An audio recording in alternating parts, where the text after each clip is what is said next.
Bismillahirrahmanirrahim. Assalamualaikum warahmatullahi wabarakatuh.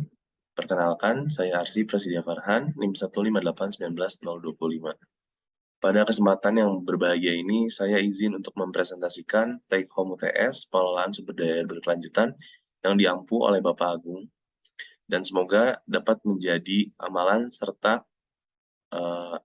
output yang dapat diimplementasikan langsung di masyarakat. Pertama adalah daftar isi yang akan saya bahas pada presentasi ini. Yang pertama adalah latar belakang, kemudian solusi 25 tahun mendatang, metode perencanaan, ajakan kepada masyarakat untuk bersikap anti korupsi dan wasiat, kemudian moto, CV, dan praktek integritas, career planning, berdoa, serta dokumentasi. Yang pertama adalah latar belakang. Untuk latar belakang ini, sering kita dengar bahwa banjir kerap terjadi, khususnya di kota kelahiran saya, yaitu di Bandung. Permasalahan banjir ini sering terjadi dan terdengar, namun berapa kalipun pemerintah mencoba untuk menanggulanginya, banjir terus terjadi. Hal ini diakibatkan oleh faktor yang bisa kita kontrol dan yang tidak bisa kita kontrol. Yang bisa kita kontrol itu adalah pengelolaan sampah, kemudian regulasi dari peraturan yang ada, dan lain-lain. Kemudian faktor yang tidak bisa kita kontrol itu seperti faktor alam, faktor cuaca, serta curah hujan yang tinggi yang tidak bisa kita prediksi. Salah satu banjir yang baru terjadi adalah aliran Sungai Citarum meluap, kemudian pemukiman di Kabupaten Bandung itu kebanjiran pada tanggal 18 Oktober tahun 2022. Penyebab dari banjir ini adalah aliran Sungai Citarum yang meluap, kemudian memasuki Sungai Citalugtuk yang berada di sekitar pemukiman, kemudian merendam pemukiman ada yang hingga 5 meter. Penyebab kejadian ini juga karena adanya penyempitan di Sungai Citalugtuk. Kemudian banjir yang baru terjadi akhir-akhir ini juga terjadi di Gede Bage pada tanggal 3 Oktober tahun 2022. Banjir ini terjadi di daerah Gede Bage yang terletak di Jalan Soekarno-Hatta. Kemudian banjir tersebut mencapai 30 hingga 70 cm yang menyebabkan beberapa kendaraan roda 2 dan roda 4 itu mogok. Kemudian solusi untuk 25 tahun mendatang itu terdapat dua, yaitu solusi teknis dan solusi non-teknis. Untuk solusi teknisnya ini ada pengelolaan sampah. Untuk pengelolaan sampah ini penting karena suatu kejadian banjir yang terjadi di Bandung itu mayoritas terjadi karena sampah yang ada. Sampah yang ada ini dibuang oleh masyarakat yang pada akhirnya menutupi sistem saluran drainase dan menyebabkan banjir. Kemudian juga sampah yang ada ini menyebabkan air kotor dan bau yang menyebabkan kebutuhan air bersih di Bandung ini sedikit terganggu.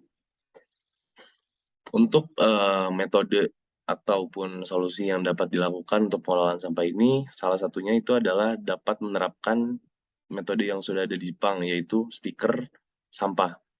Jadi stiker sampah ini adalah stiker yang ditempelkan pada tong sampah yang tidak mengikuti peraturan atau hari yang ditetapkan. Misalkan pada suatu hari itu hanya dikhususkan untuk pembuangan sampah kering. Jika ada yang membuang sampah basah, maka akan dilabeli oleh stiker.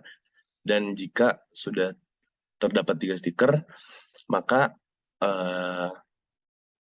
penduduk tersebut itu dapat hingga diusir dari pemukiman. Kemudian yang kedua adalah pengelolaan das.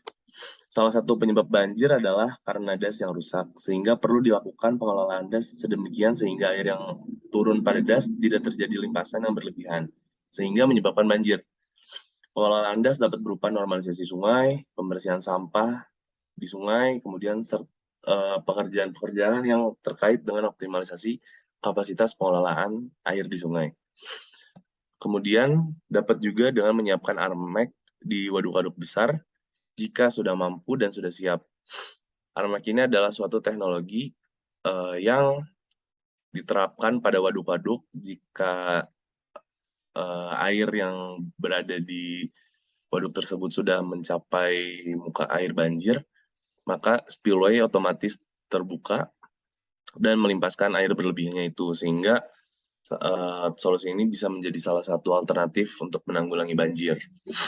Kemudian juga pembangunan infrastruktur keairan seperti tanggul sungai, embung atau situ sebagai pengendali banjir, dan yang lainnya. Kemudian ada juga solusi non-teknis yang dapat dilakukan, yaitu yang pertama adalah sosialisasi kepada masyarakat untuk menjaga kebersihan sumber air. Sumber air menjadi kebutuhan primer masyarakat, dan maka dari itu sebaiknya sumber air seperti sungai itu harus dijaga agar ketersediaan air bersih untuk masyarakat dapat terpenuhi. Kemudian juga sosialisasi terkait penghematan air bersih, karena dengan pertumbuhan penduduk yang begitu pesatnya dan ketersediaan alam yang terbatas dan hanya segitu-segitu saja, maka sudah sepatutnya kita sebagai manusia harus memikirkan bagaimana keberlanjutan air bersih tersebut. Maka dari itu dibutuhkannya penghematan air bersih. Dan yang terakhir itu adalah regulasi undang-undang terkait pengelolaan sumber daya air. Hal ini tentu menjadi hal yang sangat penting karena kita hidup di dunia yang penuh dengan aturan dan hal-hal yang seharusnya dapat kita atur. Maka dari itu regulasi undang-undang ini dapat menjadi pedoman bagi kita supaya kita dapat mengelola sumber daya air dengan lebih baik.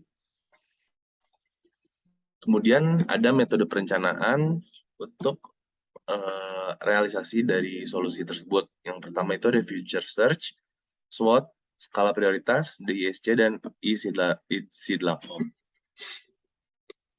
Yang pertama adalah future search. Jadi future search ini adalah suatu metode yang digunakan dengan meninjau masa lalu, kemudian membandingkan dengan masa sekarang, kemudian dapat menciptakan solusi untuk masa depan dengan berdiskusi dengan berbagai pihak dan sudut pandang, dan kemudian merealisasikannya dan menjaga keberjalanannya.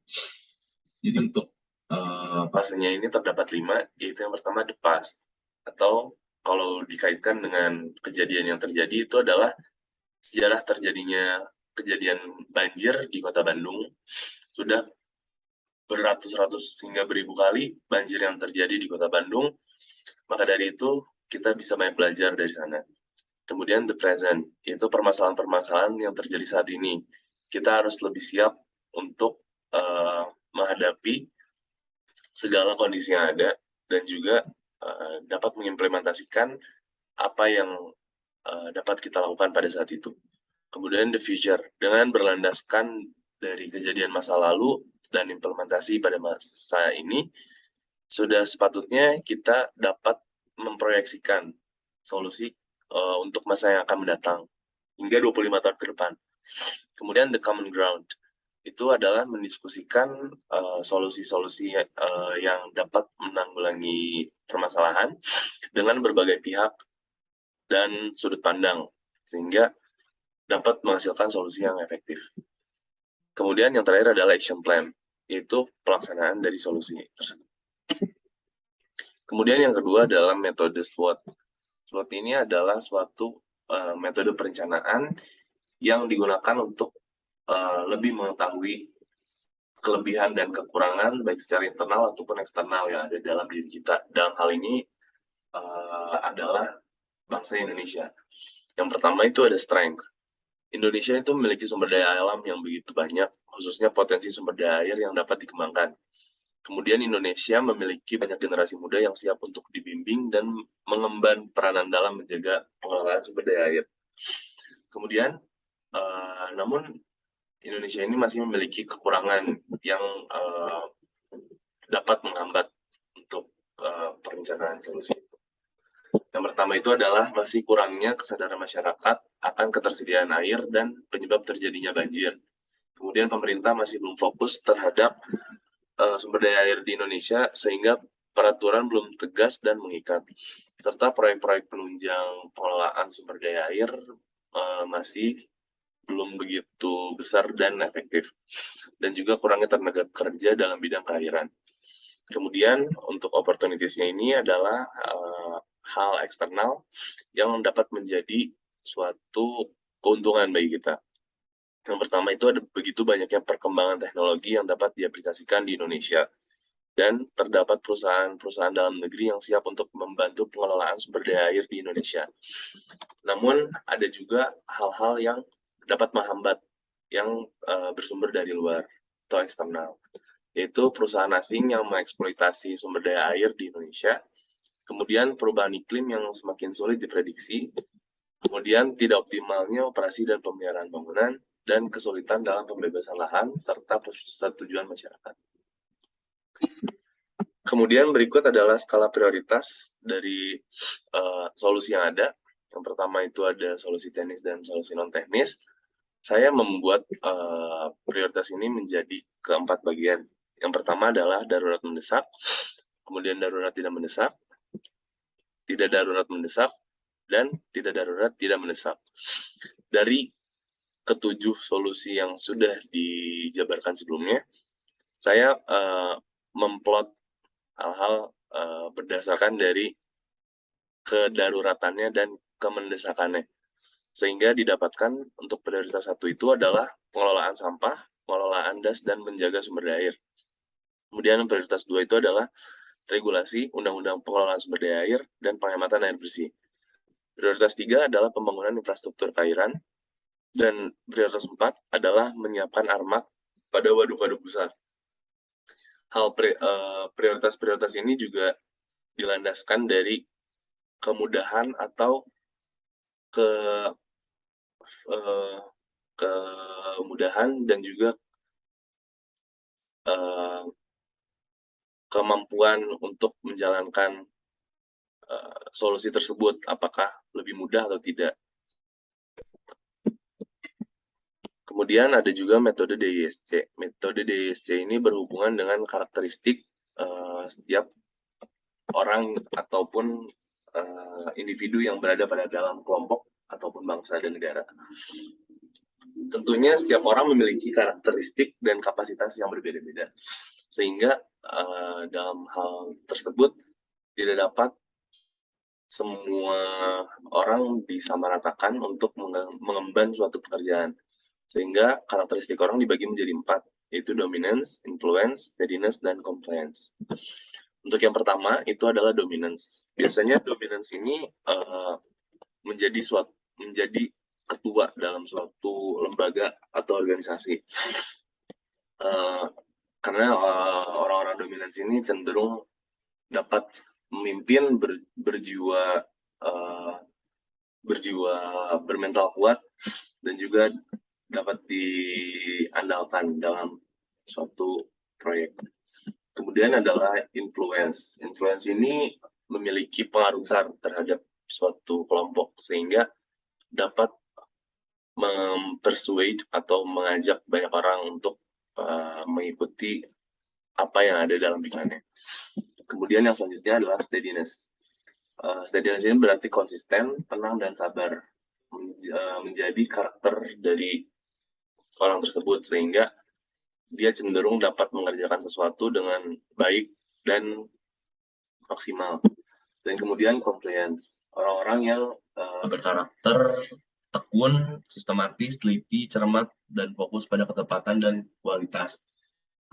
Orang-orang ini juga dapat menjadi penggerak atau eksekutif yang langsung mengerjakan solusi-solusi tersebut, seperti engineer dan lain sebagainya. Kemudian ada ISIDLACOM. ISIDLACOM ini juga merupakan metode yang digunakan dalam suatu perencanaan, khususnya perencanaan proyek ataupun solusi yang sudah disebutkan sebelumnya. Yang pertama itu ada public education. Public education itu berarti memberikan edukasi kepada publik mengenai proyek yang akan dibangun, bagaimana keberjalanannya, dan juga bagaimana manajemennya. Kemudian survei ini dilakukan untuk mengetahui kondisi sebenarnya yang ada, apakah solusi yang direncanakan tepat sasaran dan juga dapat dilakukan secara baik. Kemudian ada investigation. Setelah dilakukannya survei, maka perlu diinvestigasi apakah wilayah tersebut benar-benar membutuhkan solusi yang ada dan juga bagaimana aspek ekonomi, lingkungan, sosial budaya masyarakat yang perlu diperhatikan. Kemudian ada desain. Desain ini berarti adalah perencanaan secara gambar ataupun perencanaan detail dari suatu proyek. Bagaimana suatu infrastruktur dirancang sedemikian rupa sehingga dapat memenuhi tujuan awal yang ingin kita capai. Kemudian ada land acquisition. Setelah melakukan desain dan juga tahap-tahap perencanaan yang lain, maka infrastruktur tersebut pasti dibangun di atas lahan. Dan lahan tersebut tentunya tidak sembarangan dapat langsung dibangun. Pasti ada izin-izin yang harus diselesaikan dulu. Maka dari itu, land acquisition ini juga berpengaruh pada perencanaan. Kemudian yang selanjutnya ada construction. Construction ini berarti pembangunan atas perencanaan yang sudah dilakukan sebelumnya. Setelah dilakukan berbagai macam desain dan feasibility studies dan lain sebagainya, kemudian dilakukan pembangunan. Dan setelah pembangunan selesai, perlu adanya operation and maintenance atau operasi dan pemeliharaan yang dilakukan baik oleh pemerintah maupun masyarakat. Karena dengan operation and maintenance yang baik, maka umur rencana dari suatu infrastruktur akan tercapai dan juga tujuan dari pembangunan tersebut dapat efektif dan maksimal. Kemudian yang selanjutnya adalah ajakan kepada masyarakat untuk bersikap anti korupsi dan wasiat. Untuk yang pertama itu adalah sikap anti korupsi. Sikap anti korupsi ini tentunya sudah harus dimiliki oleh setiap individu, khususnya bagi masyarakat Indonesia. Cara untuk mencapai sikap anti korupsi ini yang pertama itu adalah dengan memotivasi diri sendiri untuk bekerja tanpa pamrih. Karena dengan kita bekerja sesuai dengan passion dan kesepakatan awal, maka kita sudah mengetahui bahwa kita berada di lingkungan yang seperti ini dengan bayaran yang seadanya, dan kita sudah bersepakat dan berbagai pihak bahwa kita batasan kita hanya sampai itu.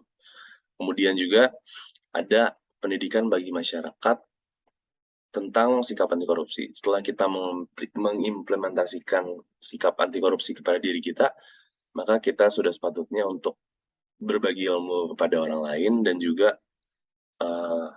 terus belajar dari orang lain. Kemudian yang ketiga itu adalah dengan menerapkan konsep berbagi untuk menghindari diri kita dari sikap rakus. Karena dengan berbagi, kita dapat menambah empati kita dan juga dapat menghindari sikap rakus manusia. Kemudian yang terakhir adalah bagaimana penjelasan korupsi itu dapat menjadi dosa jariah dan juga dampaknya bagi masyarakat luas. Tentu dalam setiap tindakan kita terdapat konsekuensi, dan salah satu konsekuensi dari korupsi ini selain menjadi dosa jariah bagi diri kita yang merugikan kita, juga menjadi kerugian bagi masyarakat secara luas. Apalagi korupsi yang dilakukan adalah dalam jumlah yang besar, itu akan sangat merugikan masyarakat Indonesia. Dan beberapa wasiat yang bisa saya sampaikan sebagai mahasiswa teknik dan pengelolaan sumber daya air. Saat ini saya mempelajari seluruh hal yang berkaitan dengan ketersediaan dan karakteristik air. Dalam berbagai aspek, khususnya dalam kehidupan ini. Tentu kita mendapatkan banyak sekali tantangan, apalagi di dalam dunia yang serba tidak pasti atau dapat disebut dengan VUCA world. Maka dari itu, kita harus lebih siap untuk menghadapi setiap tantangan tersebut untuk keberlanjutan negara Indonesia.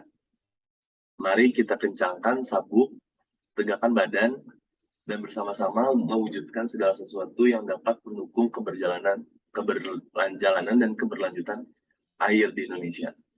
Solusi yang dapat kita wujudkan adalah seperti yang sebelumnya sudah dibahas, yaitu dengan mengelola sampah dengan baik, menjaga sumber air, menghemat air bersih, menyiapkan armak di waduk-waduk besar saat Indonesia sudah siap secara ekonomi dan pengetahuan, kemudian regulasi peraturan bahkan undang-undang mengenai pengelolaan sumber daya air, dan mendukung serta menjaga pembangunan infrastruktur yang mendukung keberjalanan pengelolaan sumber daya air di Indonesia.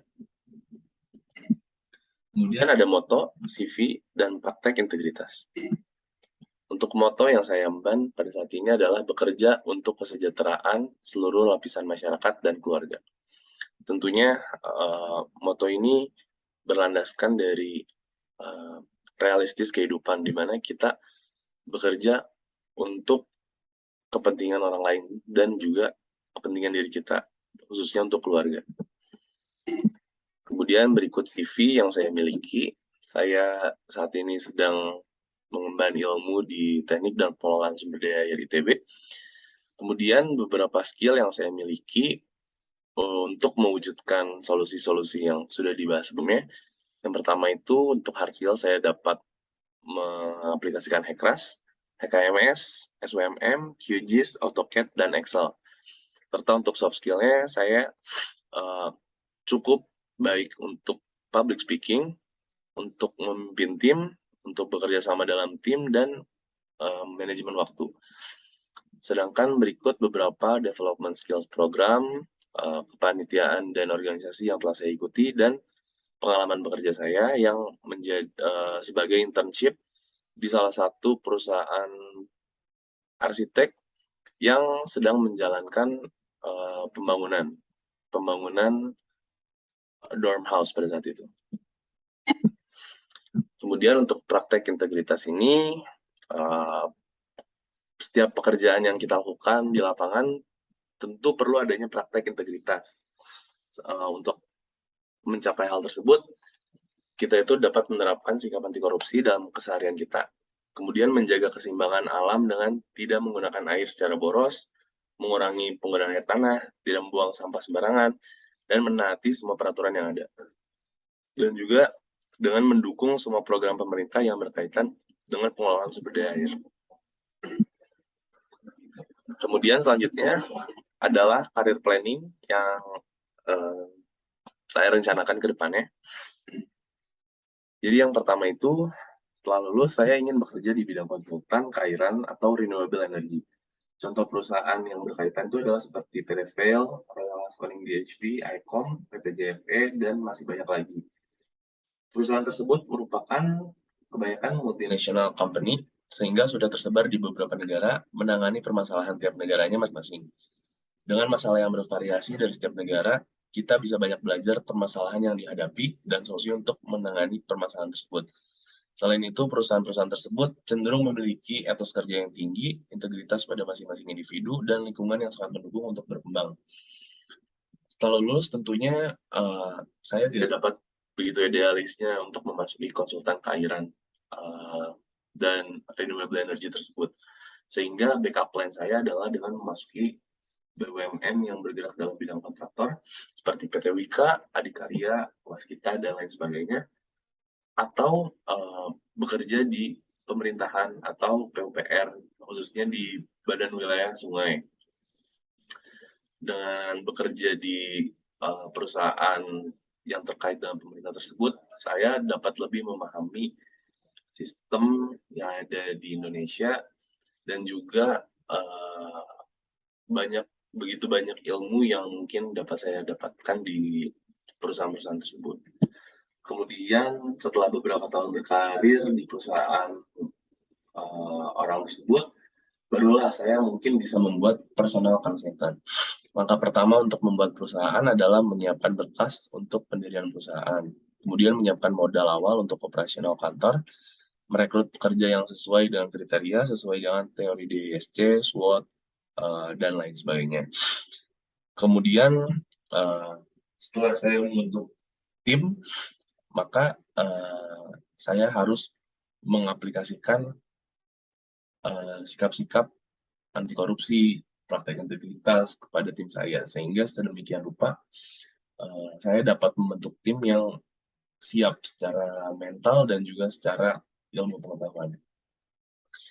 Kemudian setelah mendapatkan karyawan yang sudah siap, saya juga harus menjaga keberjalanan kantor baik secara operasional maupun secara tenaga kerja. Maka dari itu saya harus memperhatikan masing-masing individu dari setiap pekerja saya dengan cara memerhatikan kesejahteraannya, keluarganya, kesehatannya, mental, dan segala hal yang berkaitan dengan keberjalanan hidupnya dengan media yang sudah saya siapkan sebelumnya. Kemudian berdoa yang dikhususkan untuk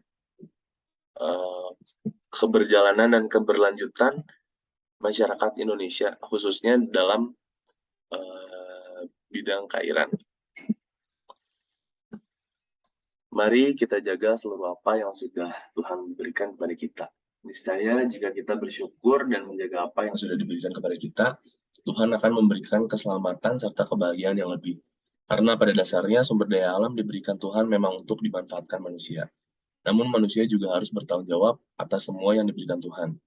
Bertanggung jawab untuk menjaga keseimbangan alam dan bertanggung jawab atas kesejahteraan sama manusia.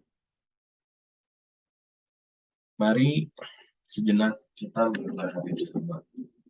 Kita panjatkan doa kepada Tuhan Yang Maha Esa untuk keberlanjutan kehidupan di Indonesia, khususnya semoga keairan Indonesia dapat terjaga. Keadaan air menjadi manfaat bagi masyarakat, bukan malah menjadi bencana alam yang menimpa kita. Semoga pemimpin negeri ini menjalankan amanahnya, mementingkan kepentingan masyarakat, bukan kepentingannya sendiri. Dan semoga Indonesia bisa bertahan sampai 25 tahun, bahkan lebih ke depannya. Dengan keberlanjutan negara pada berbagai aspek dapat terpenuhi dan berjalan dengan baik. Amin. Berdoa menurut kepercayaannya masing-masing, dipersilakan.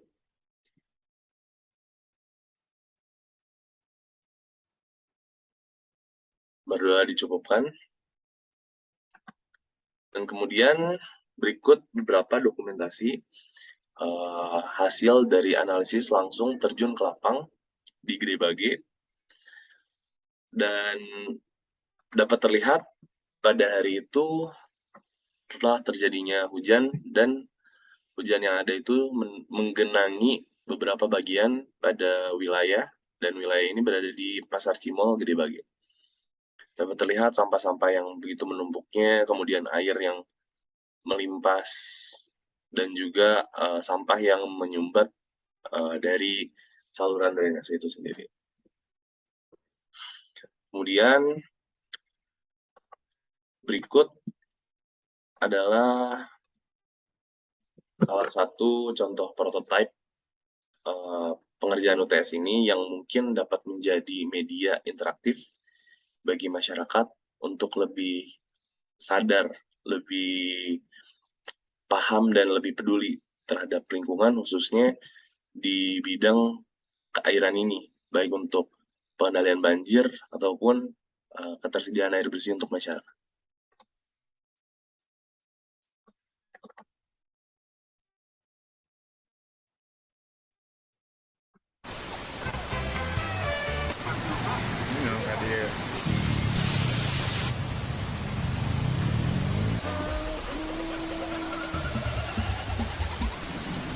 Melaporkan tanggal 13 Oktober 2022.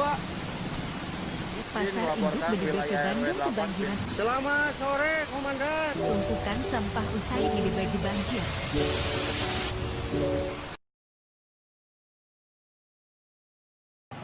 Selanjutnya masih dari Jawa Barat, akibat diguyur hujan deras, kawasan Gede Bage, Bandung terendam banjir. Genangan air mengakibatkan kemacetan di beberapa titik.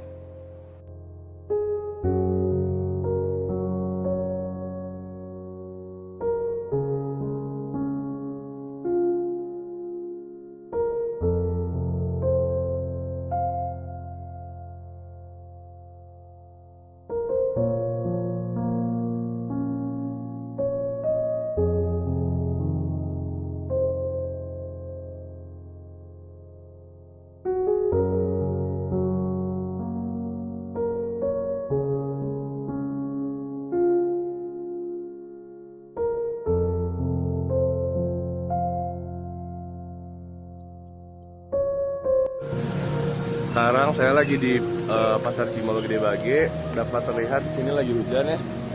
Dan di sini seluruh genangan hampir ada genangan dan juga saluran drainasenya yang seperti ini, yang terhambat karena sampah yang ada. Sekian.